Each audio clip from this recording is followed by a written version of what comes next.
अस्सलामुअलैकुम, welcome to law information.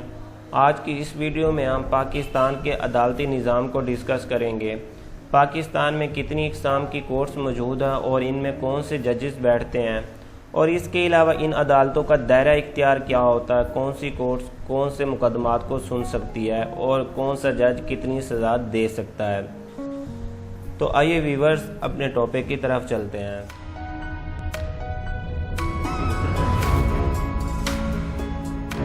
अगर हम पाकिस्तान जुडिशरी की बात करें तो सबसे बड़ी कोर्ट जो है वो सुप्रीम कोर्ट ऑफ पाकिस्तान है, जो सिर्फ एपीलेट कोर्ट है जिसमें सिर्फ अपीलें दायर की जा सकती हैं। ये पूरे पाकिस्तान के अंदर जितने भी मुकदमात होते हैं उनके फैसले के खिलाफ नज़रसानी करती है।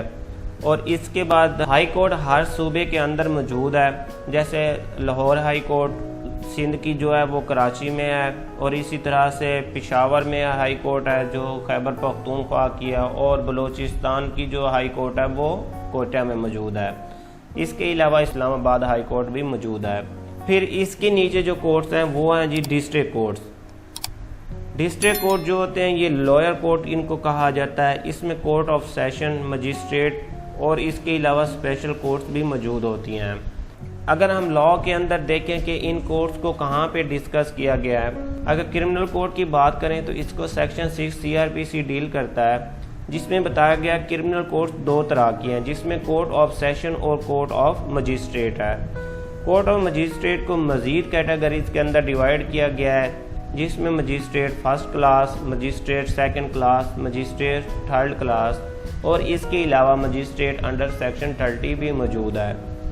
इसके अलावा हाई कोर्ट और सुप्रीम कोर्ट को कॉन्स्टिट्यूशन ऑफ पाकिस्तान डील करता है। कॉन्स्टिट्यूशन ऑफ पाकिस्तान 1973 के तहत ये कोर्ट इस्टेब्लिश की गई हैं। अगर सिविल कोर्ट की बात करें तो कोड ऑफ सिविल प्रोसीजर के तहत ये जजेस काम करते हैं। अब हम थोड़ा सा क्लासिफाइड कर लेते हैं इन कोर्ट को, जो कि सबऑर्डिनेट कोर्ट्स हैं जहाँ पे ट्रायल के मुकदमा सुने जा सकते हैं। इसमें से अगर देखें तो सिविल कोर्ट है और क्रिमिनल कोर्ट्स और स्पेशल कोर्ट्स। अब जजेस की बात करें तो क्रिमिनल और सिविल कोर्ट के अंदर एक ही जज मौजूद होता है, मतलब कि एक ही जज भर्ती होता है। कभी उसको सिविल कोर्ट्स की जिम्मेदारियां दी जाती हैं, कभी वो क्रिमिनल कोर्ट्स के अंदर काम करता है। क्योंकि सिविल जज कम जुडिशल मजिस्ट्रेट होता है, जब ये सिविल नेचर के मुकदमा सुनता है तो इसको सिविल जज कहा जाता है, जब ये क्रिमिनल मुकदमा सुनता तो ये मजिस्ट्रेट कहलाता है। सिविल कोर्ट को अगर देखें तो इसको मज़ीद कई कैटेगरीज के अंदर डिवाइड किया जा सकता है, जिसमें फैमिली कोर्ट्स हैं, इसके अलावा गार्डियन कोर्ट्स हैं, नादरा और किरायादारी के मुकदमात वगैरह को सुनने के लिए कोर्ट्स हैं। ये सारे सिविल नेचर के मुकदमात सुनते हैं। सिविल नेचर के मुकदमात वो होते हैं जहाँ पे कोई भी क्राइम तो नहीं होता, लेकिन दो या दो से ज़्यादा पार्टियों का आपसी इख्तलाफात होता है, उसका फैसला करने के लिए सिविल कोर्ट्स मौजूद होती हैं।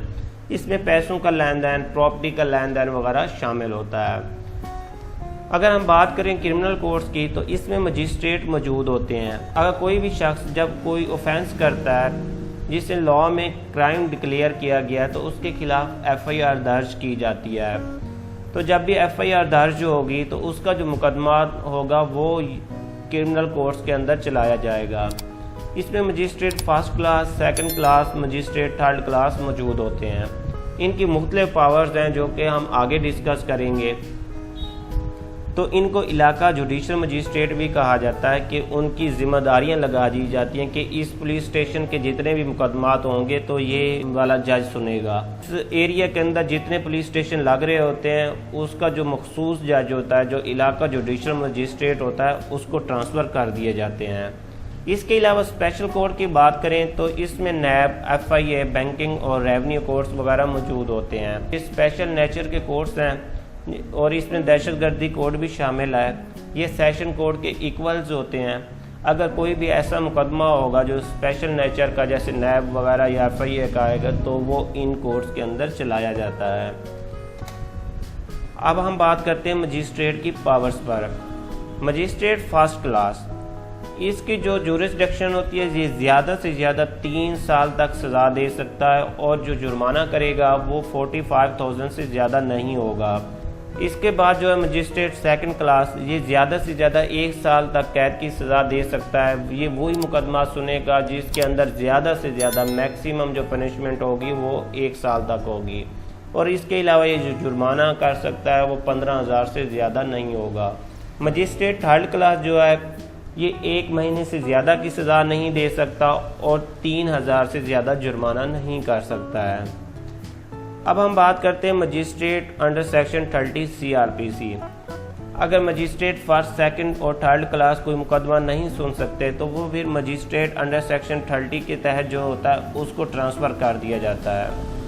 कोई भी मजिस्ट्रेट फर्स्ट क्लास जो सीनियर होगा उसको गवर्नमेंट पावर इन्वेस्ट कर देती है कि वो किसी भी तरह से कोई भी मुकदमा सुन सकता है माँ सिवाय सजाए मौत के मुकदमात। मजिस्ट्रेट अंडर सेक्शन 30 सजाए मौत के मुकदमे नहीं सुन सकता। इसके अलावा कोई और केसेस होगा तो वो मजिस्ट्रेट अंडर सेक्शन 30 के अदालत में चलाया जाएगा।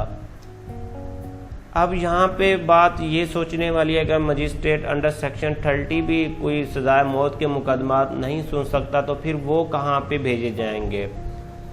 इसको सेक्शन 31 CRPC डील करता है, जिसमें बताया गया कि पहले नंबर पे हाई कोर्ट किसी भी तरह से कोई भी मुकदमे को सुन सकता है।